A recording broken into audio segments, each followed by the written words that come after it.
Welcome to the Happy Lawyer Project. I'm your host, Akoma Moronu, and I created this show to help lawyers find happiness in life with a law degree. Together with my guests, we provide the knowledge, skills, insight, inspiration, and encouragement you need to find you're happy. Today's episode is brought to you by our wonderful sponsors over at Felix Gray Glasses.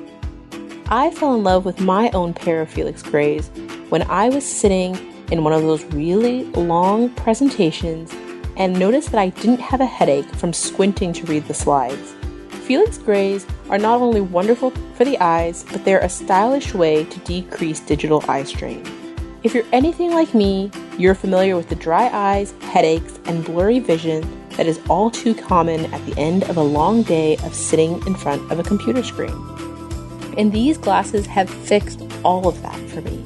Best of all, folks, over at Felix Gray, they offer free shipping and returns with a 30-day risk-free return policy.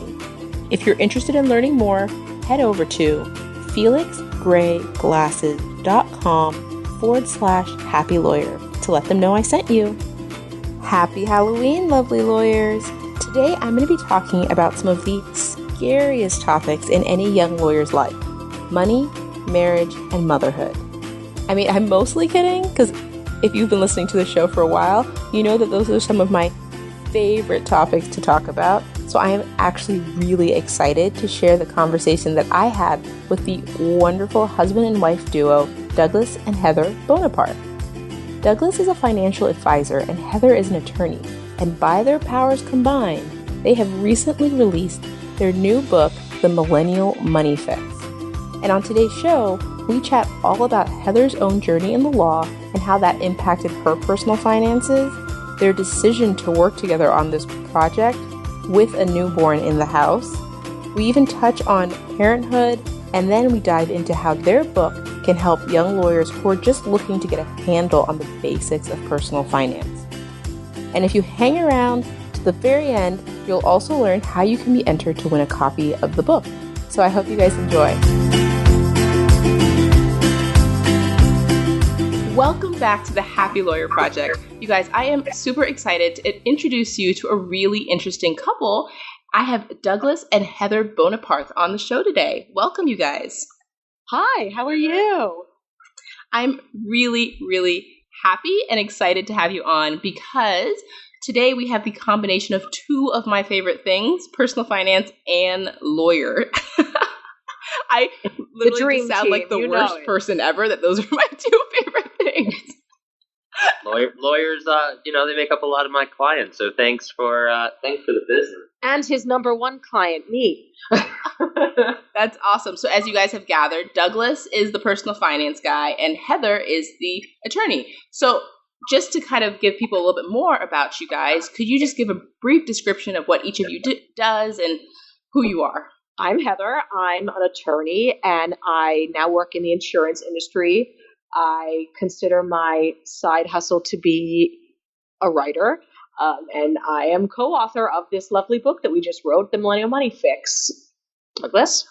I am Heather's husband, Douglas, and I am a certified financial planner. I run a wealth management firm in New York City that's dedicated to working with millennials and young professionals. I also am the co-author of the Millennial Money Fix and a lot of cool stuff and awards, and you can check out the bio on the website. Heather will tell me I'm getting ahead of myself here, but that's who I am. I'm excited to dive into the book, and before we go there, I would love if Heather, you could share a little bit more about yourself as a lawyer and your legal origin story. When and why did you decide to be a lawyer? Absolutely, sure. I first considered going to law school, I guess it was around my junior year of college. I was actually a journalism major. I love to tell stories, especially other people's stories. But I actually had this feeling while I was interning at a large magazine in New York City that whatever I was doing just didn't feel like enough. I wanted the stories to mean something. I wanted my words to matter. And like a true millennial, I wanted them to matter faster. And I wanted it to all happen faster for me than it was happening. So I did what many young people did before the recession, and I started applying to law school. it felt like the responsible and safe thing to do. And it gave me more of a path at a time where I felt like the path was about to run out. So I entered law school right before the recession and went through the thick of it. I graduated, thankfully, the job, and I began my career at a mid-sized defense litigation firm, going to court a bunch. Then I moved on to a large firm doing insurance coverage law.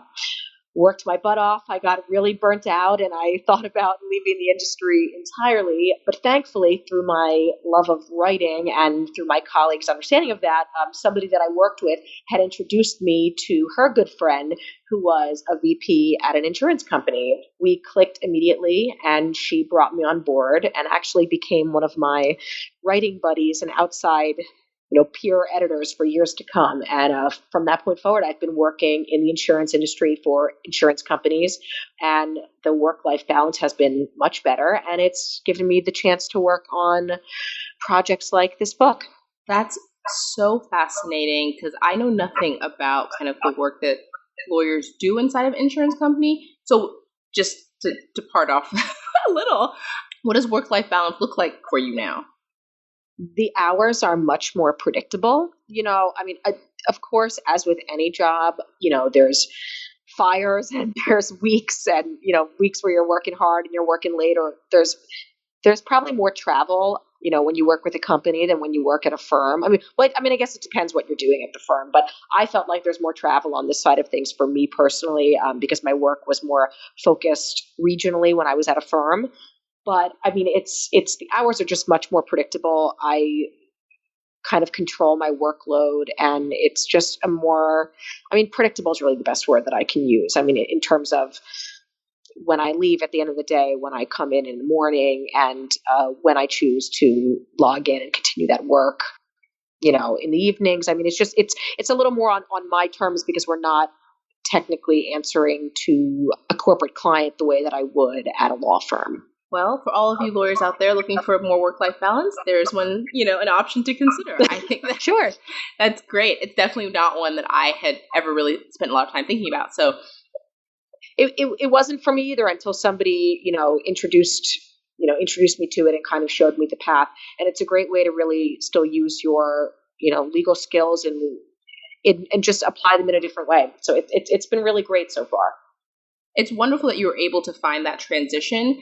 And as you kind of mentioned, you knew at some point that you were unhappy. At what point, what led you to believe that maybe you had made some bad or uninformed decisions along the way? Well, I think it's kind of one of those things where you kind of see yourself going down the tunnel, but you just keep going anyway because you feel like you're in a tunnel and you don't see how you can possibly turn around, if that makes sense. And I don't mean that to sound so negative, but I would say that my first real uninformed decision was probably selecting the most expensive law school that I was admitted to without any scholarship money or anything like that. In hindsight, for me personally, the threat and the whole cloud of student debt really colored every decision I was making from that point forward, almost from the minute that I entered law school. So even though I viewed it as a calculated risk, I don't think that the reality of how much money I'd really taken out, it didn't sit in right away. But over the course of attending law school during the recession and realizing that the job prospects weren't necessarily going to be what I had anticipated they would be at the outset, that cloud of that debt started really coloring every decision that I was making. So I wasn't really even staying true to myself as to the reasons that I had gone in the first place, if that makes sense. I was really trying to take internships that I thought looked better on paper rather than things that really interest me. And I distinctly remember there was a time towards the end of law school that I was deciding between a semester internship with the general counsel of this major media group. It was a dream job to me. And that or a four credit clinic with the city's law department. And I chose the law department. Oh, no. Because I thought it looked better on my resume and it was going to help me get a job that, I thought it would. That's what career services, I'm not to blame them, but that was the that was the current of the situation. Let's try and help people get safe and stable jobs after school. And that's where it was going. So I feel like from that point forward, I mean, I kind of sold myself out a little bit here or there, and it kind of just set me off on the wrong path, even at the beginning of my career. One of the things about your story that really resonated with me when I first heard it is that I think a lot like yourself, before law school, I would have thought of myself as a very, I wasn't good at money, but I wasn't bad at money.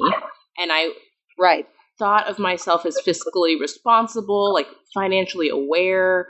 I made good money decisions. I was good at saving. I'd always been good at earning money. And for some reason, all of that went out the window.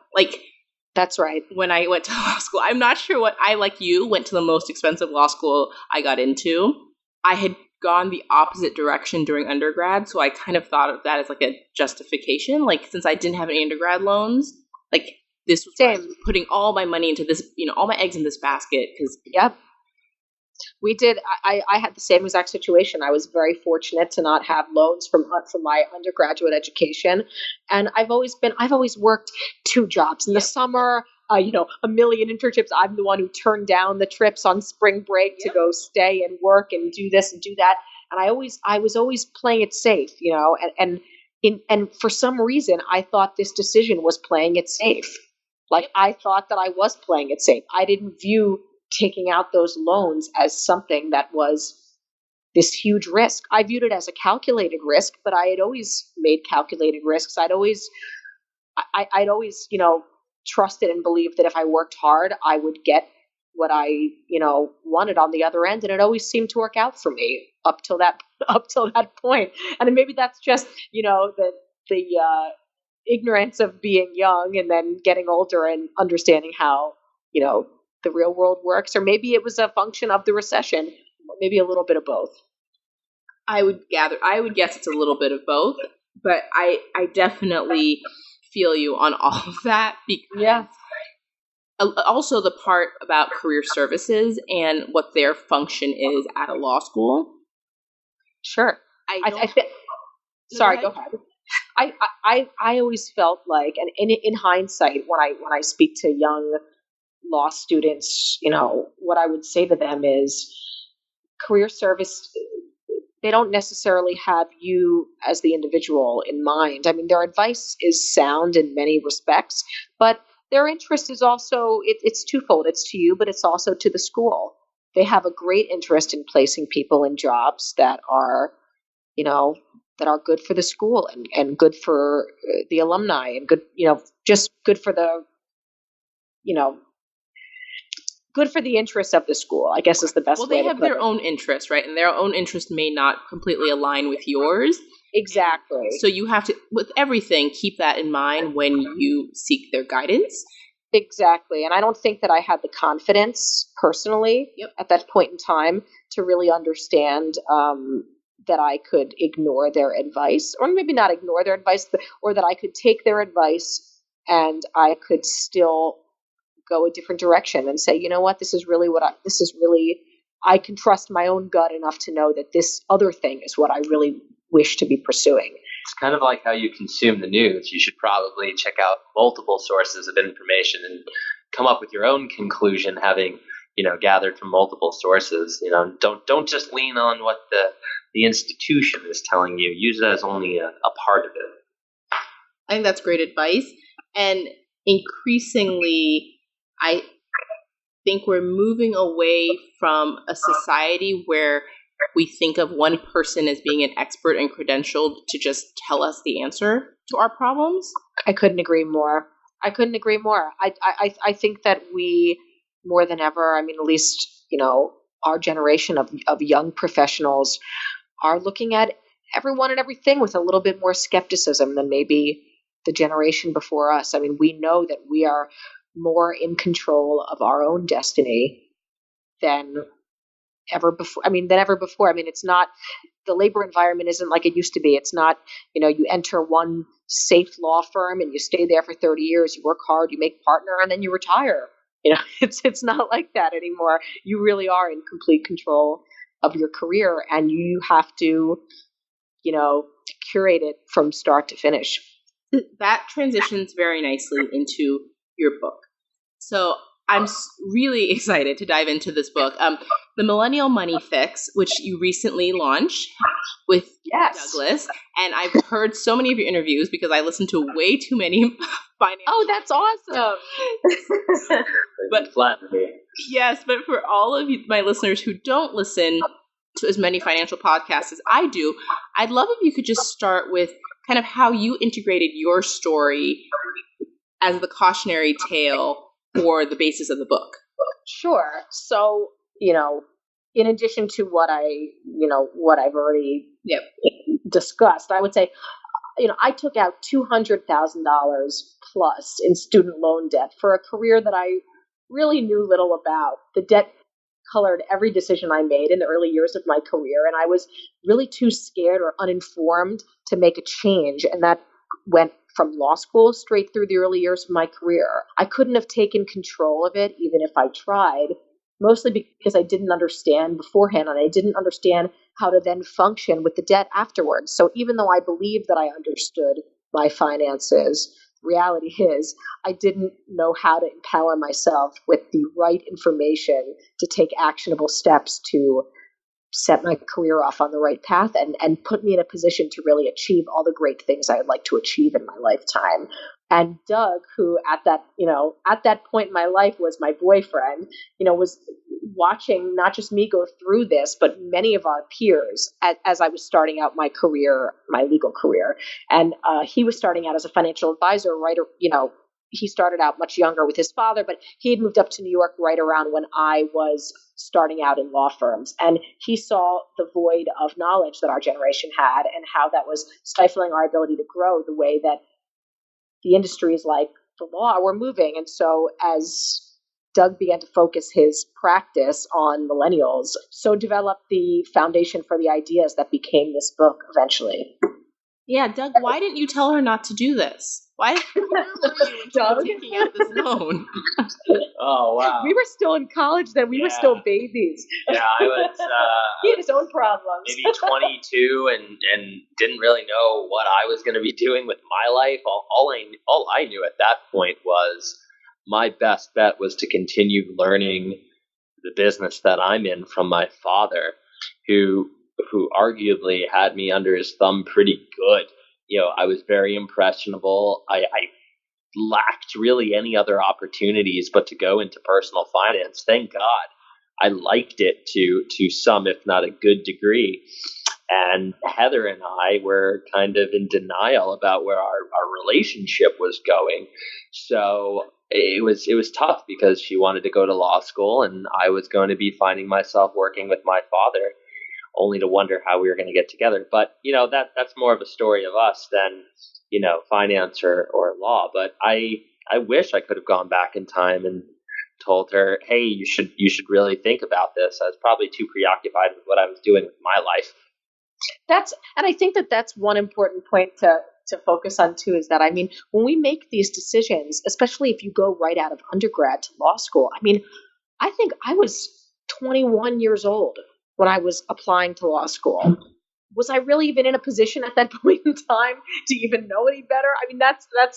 That's a question for another day. But that's important about the book is we're pointing out that because we lacked financial education of any kind, even having obtained a bachelor's degree, arguably we're smart kids at that time, but lacking all kinds of education around personal finance is ultimately what leads, Heather and many like her down this road of making an uninformed financial decision or a miscalculated risk. And that's a big part of what we're trying to get across in the book. I couldn't agree more. And the fact that people can be smart, highly educated, and still have no idea what they're getting themselves into when it comes to student loans is a failing. Like, it's a societal failing. It absolutely is. I mean, my father was with me in the financial aid office when I sat there and I looked at those numbers and I looked at the employment charts that I know so many of us looked at, saying, this is the average salary that you could make if you come out of law school, with a degree from this school. I mean, I thought in my mind, I mean, I knew it was a risk, but I thought it was a calculated risk at the time. But in reality, I didn't really understand the dollars and cents behind the risk. So like many young lawyers, you get out of law school, you have all the student loans, you are now in your mid-20s, some late 20s, you want to start investing, buy a house, get married, have kids. It can be really daunting. That's the truth. And I know that this is the number one question that I get from my listeners is, how do you prioritize your financial goals? What should I be spending my money on? Where should I be putting my limited funds? And I know that the book offers a really practical approach for prioritizing your financial goals. So I'd love if we could chat a little bit about how you go about setting those goals and then prioritizing them. Right. And that's kind of key to the whole setup before you even start learning actual concepts. So we provide you with a goal system. It's one thing just to identify them, which is the first step. Yes, we want to definitely know what they are. And we give you, any number of cliche ones, but this is what most people want. They want to start families, pay off debt, subject of the book and this conversation tonight. They want to buy homes. They want to do all of these great things in life, and identifying them is certainly the first step. But there's two other steps to help people really make it actionable. And the second step is to then quantify them. We want to know, when do you want to achieve this goal, and how much will this goal cost? And some of those things are real easy to figure out. Like, I want to buy a home in the next 4 years, and I know exactly how much that, or pretty much how much that home is going to cost. Great. So you can use some simple math to get there. Some are harder. Understanding how to calculate financial independence. You might know when you want to have the option of working, but actually calculating how much you need is a little more complex than division, subtraction, and just basic arithmetic. But that's the second step. And the third and final step is what you've mentioned, which is prioritization. And this is what I think, the rubber meets the road in the process, because there's a great deal of subjectivity as part of this. So this is the notion, really, that, money is an option. There's only so much savings you're going to have, assuming you can even save at all in any given month. And for some, that's a goal in and of itself. But, because money is an option, you need to be honest with yourself about which of your goals are most important to you. And at the end of the day, you're the only person that's really going to be able to say what that is. And Heather and I could give you an example straight from our story, which is, we found out we were having our child, Hazel, and all of a sudden, as much as we would have liked to have accelerated paying back our student loan debt, or built out a cash reserve even further, or put more money in our 401ks and retirement plans, our number one priority at that moment was buying a house. And that was our decision and subjectively ours to make.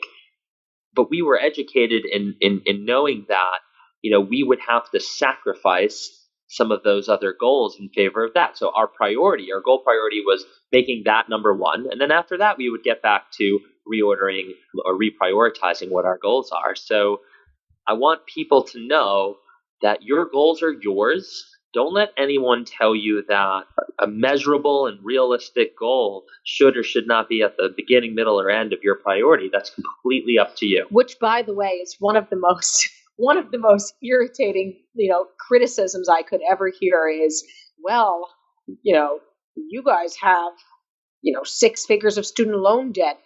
How can you have possibly, or, what are you doing buying a house? Or what were you doing this? Shouldn't, your priority, your goal should have been to pay off that debt. I mean, there are people who really feel like, like we have no business owning a home because we have 6 figures of student loan debt. And I'm like, well, actually, we can pay our mortgage. We can pay our student loan debt.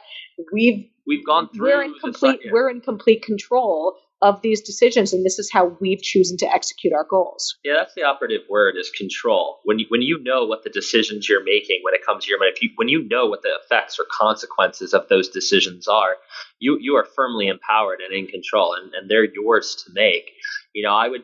I know it's wonderful clickbait to see how one millennial paid off their student, their six figures. We love that. There's a lot of experts who think they build their whole platform around. I paid off 6 figures of student loan debt in 4 months because I didn't eat.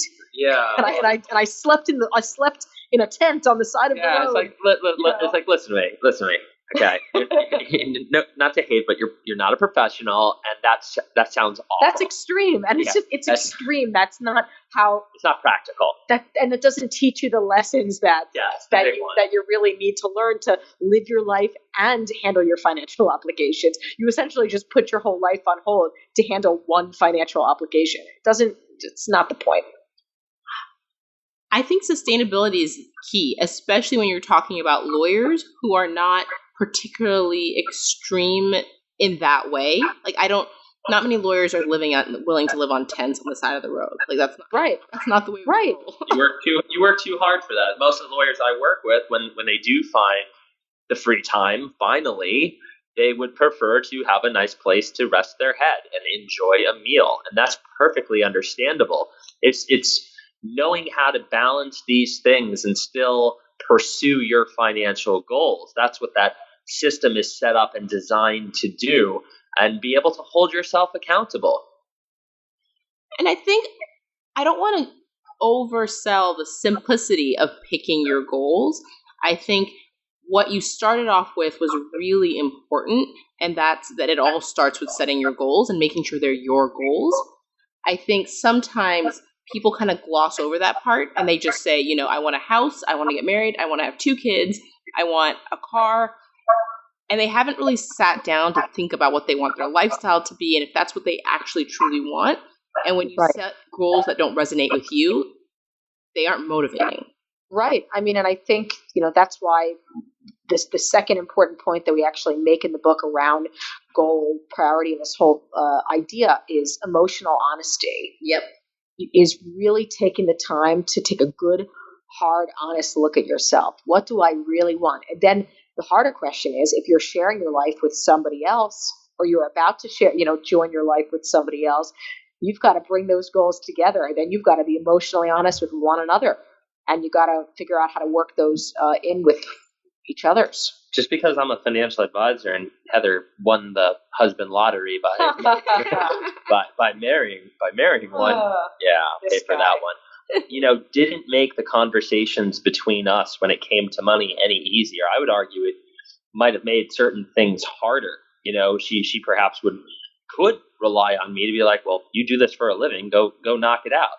But that doesn't help with the learning process. But more importantly, it's not designed to be easy. If you're having hard conversations with one another, significant others, you're probably doing it right, assuming you don't, cop out and have, a breakdown. How often should people be having these conversations, or for single people, how often should they be looking at their finances and really assessing their progress? So I think broad, like the whole really thinking about what your goals are and reflecting on your life, I don't think you should do that every day. That might be just energy draining.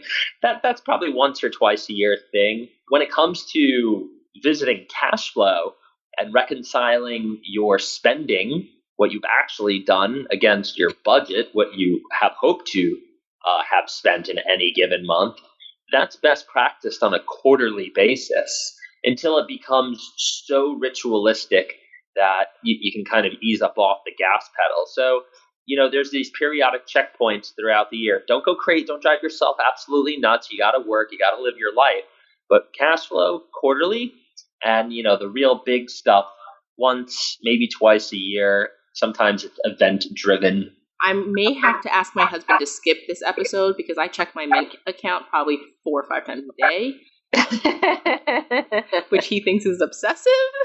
You said it, not me. So This is not what I'm going to recommend for him, but thank you for that, Douglas. No problem. I think that for some people who don't really understand what you mean by cash flow and reconciling your kind of current status with your goals, can you just give a high level overview on what that looks like? Yeah, so it's I'm glad you asked, because it is, this is probably a good time for you to go through these financial concepts, right? So yeah, it's a good segue into that. So we talk about, the basic financial concepts that you should know. I mean, there's a lot of this stuff in the world that you can certainly outsource to a professional, but regardless of that fact, you need to have a fundamental understanding. You need to have these things. And the first one is cash flow, like you just said. We encourage you to become what we call a master of cash flow. And this is really understanding the money that's coming in and out of your life, really, on an intimate level. And there's two sides to the coin. As I just said previously, you have your budget and then you have cash flow. Budget is what you hope to spend in any given category on any month. You're trying to hit, that's your target. And cash flow is the reconciliation of that. That's where you actually go to see, the month has passed. Let me go check my credit card statement. Let me look at my checking account. Oh my God, okay, I was over here, under here. And really mastering this budget and cash flow situation is the vast majority of the battle, because it's going to show you where your savings and ability to save lies. And that's critical, because before, with the goal system, you know what your goals are, you know how much you need to save for them. And with cash flow, you now know what you have actually available to save. So these two things come together hand in hand, and it allows you to make adjustments to your goals, those broader based things. So that's why when you ask me how often should I be doing things, it should make sense that cash flow is revisited more often than, the goals. And then we get into other critical concepts such as time value of money. You should know that $1 today is worth more than $1 tomorrow. That's why we invest. That's why we save, because we want to have our money compound using interest. So basically, the sooner you start, the better off you are. That's a core concept here. Understanding loans. We talked a lot about student loan debt. How about understanding how they work? Like what an outstanding balance is, what, type of student loan you have, federal versus private, interest rate, accruing of interest, amortization. And then even, you can get into the weeds here, reverse amortization, so on, refinancing. You really want to understand and become comfortable with debt. It's not a scary beast. It's when understood can be a very helpful tool. It's just when we see people using it haphazardly, you see the consequences that can come from the misuse of it. And then insurance, you should know how to protect yourself, whether it be your life or your income. And then lastly, especially for those who have committed themselves to another person, and especially those who have little ones, estate planning, knowing what basic documents should be in place. God forbid some really unsavory things happen. Life is fickle. And that's it. That's your arsenal. And even within those topics, there's a lot that, again, basic understanding for you and actual, execution of them. You can look to professionals and services and technology to assist you. So that was a lot of information. Yeah. Doug just went for the rundown. And there's the book. I love it. And I think it's a wonderful book for people who are looking for that type of overview on the basic concepts that they should know. And, don't be embarrassed. Lots of people don't know it. And I think a lot of people feel this kind of shame, like they should know it, and so they don't want to ask. Right. And one of the goals of the book was just to provide this basic primer on these topics. It's a high-level overview in an approachable way that is hopefully a quick and easy read for people to gain this knowledge. And then when they say, hey, you know what, I'd like to know a little more about this, or I'd like to know a little more about that, they could either consult with a professional or read more detailed articles and pieces on that one topic. But we want to give everybody, what they need to start making informed decisions, at these crucial points early in their adult lives. And once you have this primer, I think that you're then armed with enough information to have informed conversations online, Exactly. in Facebook groups with friends.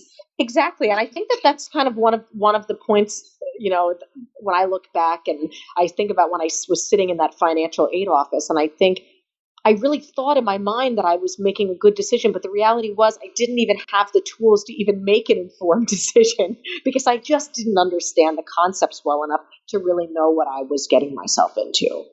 Well, I'm so happy that you took the time to put this together and that you guys, really were able to find the time, which is what I want to talk about next, because one of the things that so many lawyers struggle with is they have really good ideas and really good, insight into something, but it's really hard to find the time to do anything other than practice law. It's so true.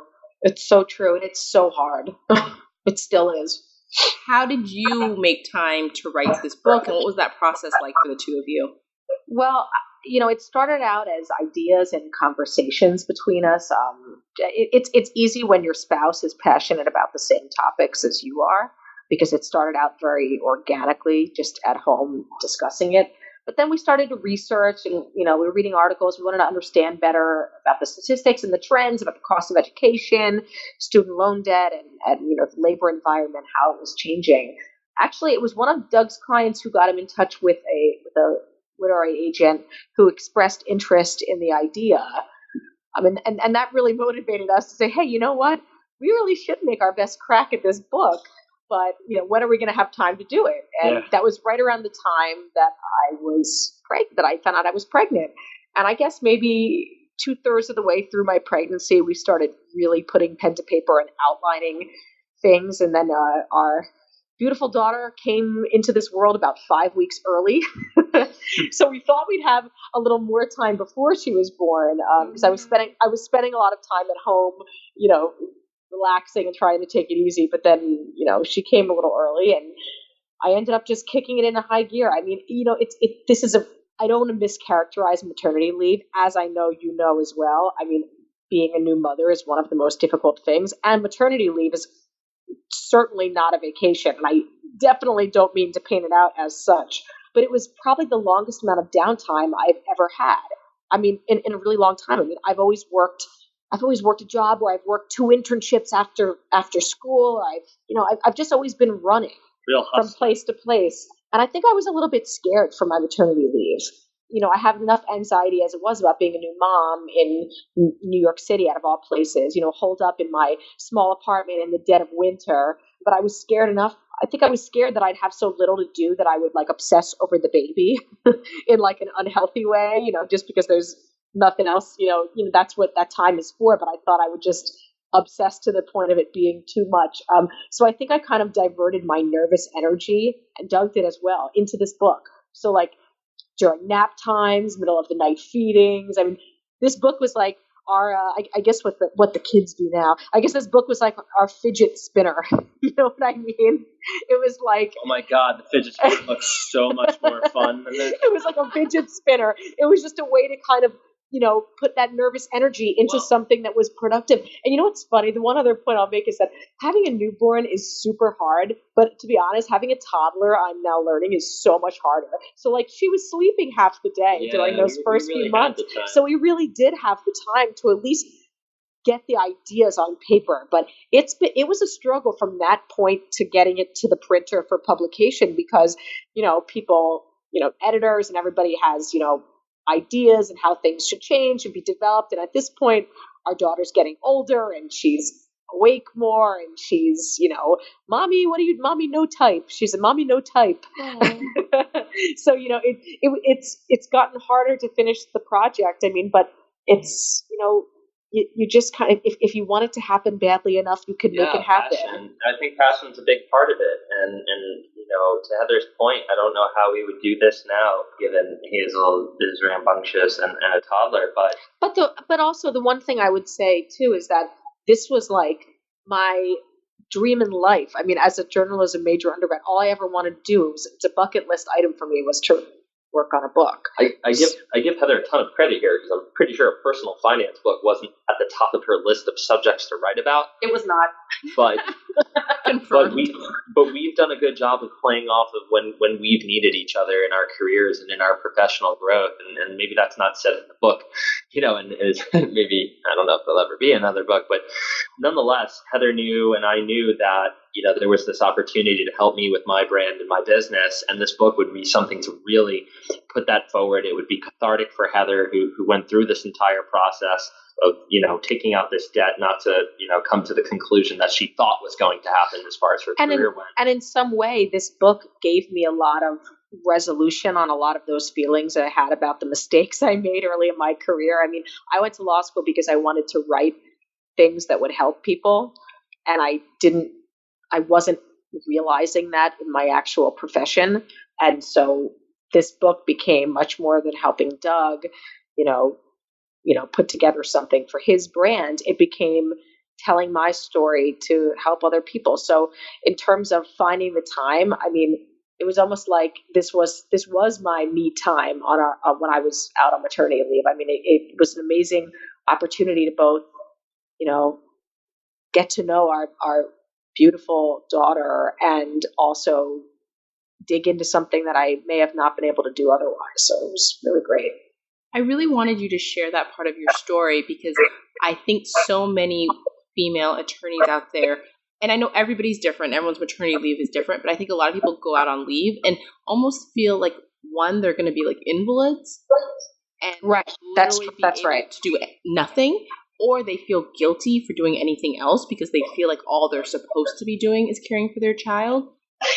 I think it's an awkward situation for female professionals who are trying to not be perceived one way or another in the workplace, and then suddenly you're given this great opportunity to spend time with your child, and it's well, actually, we might need to edit this part because I don't really know what I'm trying to say.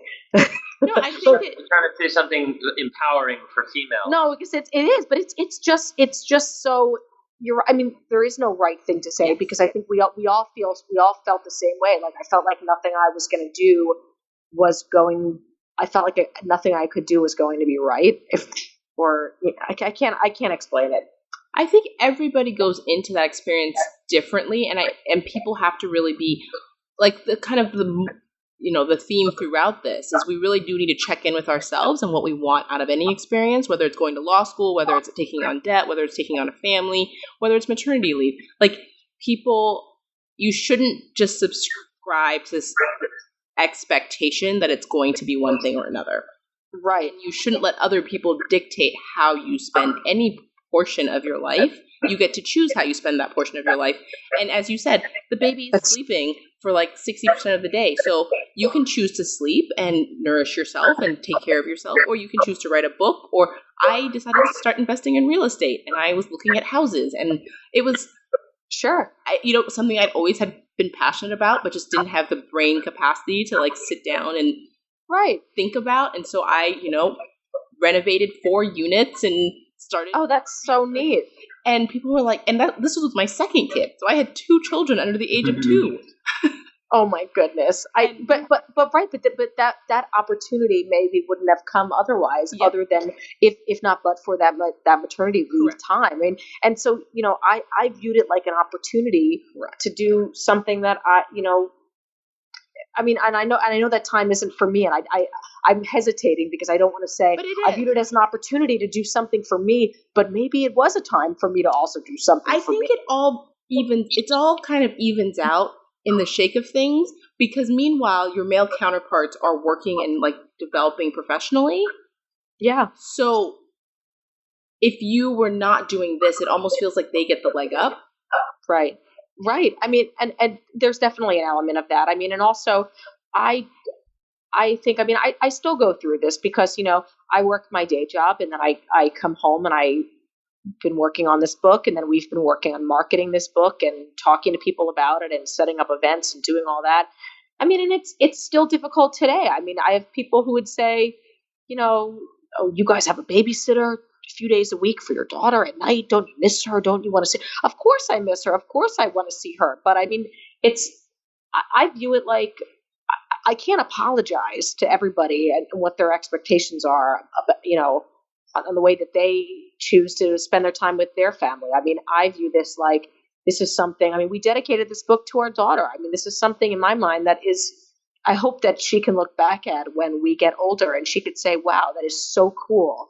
This is something my parents did together. I mean, especially as a daughter looking at her mother, being able to say, this is something that she did when she was home with me, and, I was a part of it too, because if I wasn't here, maybe it wouldn't have ever gotten to happen, And I think the second part to that story that was really touching to me is that sometimes your goals or your passions will be realized in a way you least expect. I mean, Douglas joked that you didn't think it would be a personal finance book, but it's really amazing that you guys found each other and together were able to make this dream of yours come true. Well, both of yours, really. Yeah, I think that life works in funny ways. I mean, I essentially, we talk about this. I'm like, this is, people say, oh yeah, you never would imagine writing this finance book. But I said, you know what, but it's just as much my story as it is Doug's, and vice versa. It's really been. I don't think you ever really like plan on these things. I think sometimes they to Heather's point, they just like, they happen organically. Mm-hmm. And who would have thought, and Heather and I, you got to remember, we've been together now. Well, we've known each other since we were 18. Yeah. So for us, I mean, we do get to enjoy, a deep knowledge of each other and have kind of time on our side for these things to have happen, certainly creative times of our lives. And maybe it's a rare thing, maybe it's not, but I'm sure glad I met Heather, because I'm still trying to kind of learn to read and write. And I'm trying to learn to read and write. She's, now I'm an author, so haha. I'm so in awe of your story. It really is touching to me as somebody who, I've known my husband since we were in our very early 20s myself, and we were joined at the hip for a very long time. Right. Yeah. And I think, especially if you start dating early on, where, we were living together and we actually worked together and we were traveling together, and it was, 24 hours a day. Yeah, it's a lot. I mean, it's and you kind of grow up together. Yep. But we've also we've been through and experienced things that a lot of newer couples haven't. So I kind of feel like people say, "Oh, it's crazy you guys spent this time. You wrote this book together." And I said, "Well, I mean, I'm stuck with her. Well, we've done a lot of other stuff together. I mean, it was certainly a challenge, but it was well worth it." Well, I'm looking at the time, and I want to respect your time. And before I let you go, I just wanted to let everybody know that I love this book so much that I really wanted to give one of my listeners the opportunity to win their very own copy. Yay! Definitely. I know, it's very exciting. And in order to do that, I thought it would be fun if they could put out a tweet and answer a question. I don't know if you guys have a question you prefer. Otherwise, I can think of a question, and they can tag me at the HLP podcast. And I'm not sure if you have a handle that you could share. Yeah, go with Mill Money Fix, MILLMONEYFIX. That's the Twitter handle. Fantastic. And I will include that information on the show notes for people. Do you guys have a money question you would like to ask my audience that they could answer on Twitter for us? So are you going to have a right answer? Is it going to be like someone at random or best answer? Because that will impact the question. It's going to be a random selection of the people who respond. And not to speak for Heather here, but I think I'm on the same wavelength as her. I would love to know what your listeners' great thing in life or great things in life are. Ooh, that's a wonderful question. I like it. All right, listeners, you heard it here first. So I'm going to pick somebody at random, and we're going to give you till Friday at, let's say, 10 p.m. Eastern, and I will announce the winner on next week's show. So thank you so much, Douglas and Heather, for being on the show. And before I let you go, I have one last question to ask, and you can either both give me your answers, or Heather, you can let me know what you think. But what do you think separates lawyers who find happiness from those who struggle to find happiness in life and law? I think that those who find happiness are those that are in control. it's easy to get caught up in, the current of what other people think is objectively the best thing for you. But only you know the move that's best for you. And if it's not the right thing, only you can really change it. That's wonderful advice. Thank you so much, Heather. No, thank you for having us. This was so much fun. Thank you both for being on, and I will let you guys go enjoy Hazel. Okay, great. You too. Thanks so much for listening today, and if you guys enjoyed the show, I'd love for you to share it or head on over to iTunes and leave me a rating and review. I know it's a huge favor, but it's really the best way you can show the podcast some love and help me grow the show.